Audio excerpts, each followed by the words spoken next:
एक और यूपीएससी का बढ़िया सवाल देखिए। एक्स वाई जेड के मान के किसी भी चयन के लिए एक्स वाई जेड के रूप में 6 अंकों की संख्या जिसके भाज्य हैं। सिंपल सी भाषा में यदि हम समझें तो एक्स वाई जेड कोई वैल्यू है, राइट। हमें ये वैल्यू नहीं दे रखी है, लेकिन इससे हम 6 डिजिट का एक नंबर बनाते हैं, राइट। तो वो कुछ नंबर ऐसा बनता है X Y Z. X Y Z ये एक 6 डिजिट की एक संख्या है। This is the number of 6 digit number, ठीक है। ये 6 अंकों की एक संख्या आपके पास बनाएगी। तो बोलते हैं बताओ ये जो 6 अंकों की संख्या है वो इन चार ऑप्शन में से किन संख्याओं से कटती है, किस नंबरों से कटती है। तो इसके पीछे का एक छोटा सा कॉन्सेप्ट है, इस कॉन्सेप्ट को सभी को जान लेना चाहिए।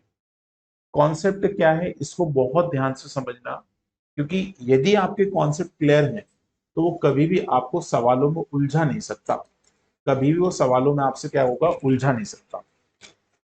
जैसे यहाँ पे उसने 3 डिजिट लिए हैं और तीन के कॉम्बिनेशन से कोई एक सेट बनाया है, जैसे ये सेट बनाया। ऐसे कल को 2 डिजिट का कोई क्वेश्चन दे दे आपको कि एक्स और वाई 2 अंकों की संख्या है, उसको मिलाकर हमने एक नंबर बनाया 4 अंकों की संख्या का, ऐसा बन सकता है। या बोल देगा सर हमने इसको मिलाकर एक 6 अंकों की एक संख्या बनाई। या बोल देगा सर इन 2 अंकों को मिलाकर हमने एक 8 अंकों की एक संख्या बनाई।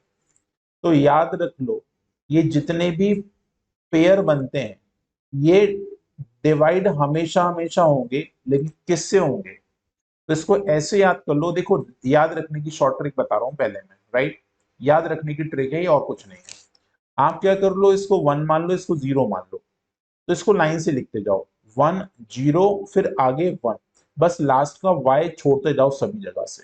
जैसे मैं यहाँ पे लिखूं तो 1 0 1 0 फिर 1, एक y छोड़ दिया मैंने। यहाँ पे लिखूंगा तो 1 0 1 0 1 0 फिर 1। तो इसका मतलब ये हुआ कि ऐसे फॉर्मेट में कोई भी नंबर बनेगा वो 101 से 100% डिवाइड होगा। इस फॉर्मेट में कोई भी नंबर बनेगा वो इस नंबर से 100% डिवाइड हो जाएगा।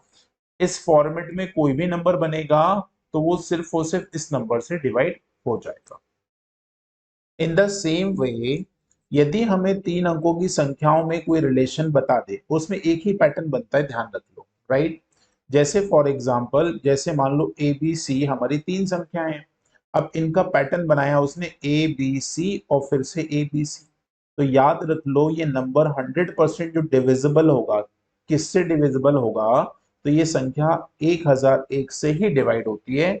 ये सीधा स्टेटमेंट या मैं बोलूं कॉन्सेप्ट पे बना हुआ सवाल पूछा था उसने। अब आपको ये पता होना चाहिए 1001 के फैक्टर क्या होते हैं। यदि फैक्टर पता होंगे तो हमारा क्वेश्चन आसान है। मतलब इस फॉर्मेट में कोई भी संख्या बनेगी वो 1001 से तो कटेगी, लेकिन इसके फैक्टर से भी कटेगी। तो इसके फैक्टर होते हैं 7 गुना 11 गुना 13। ये तीन ही ऐसे नंबर हैं जो इनका फैक्टर बन रहे हैं, ठीक है। तो अब मुझे बताओ इसमें कौन से नंबर हैं। तो आप बोलेंगे सर 7 भी है, 11 भी है, 13 भी है।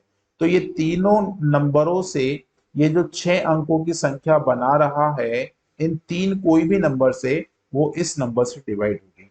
तो अब देखो कितना आसान सवाल था, सिर्फ एक छोटे से कॉन्सेप्ट पे छुपा हुआ था। तो कल को यदि इस कॉन्सेप्ट पे कोई सवाल आ जाए तो आपसे चूक नहीं होना चाहिए, आप 100% सवाल बना पाए, ठीक है। वीडियो कैसा लगा कमेंट करके जरूर बताइएगा। Thank you.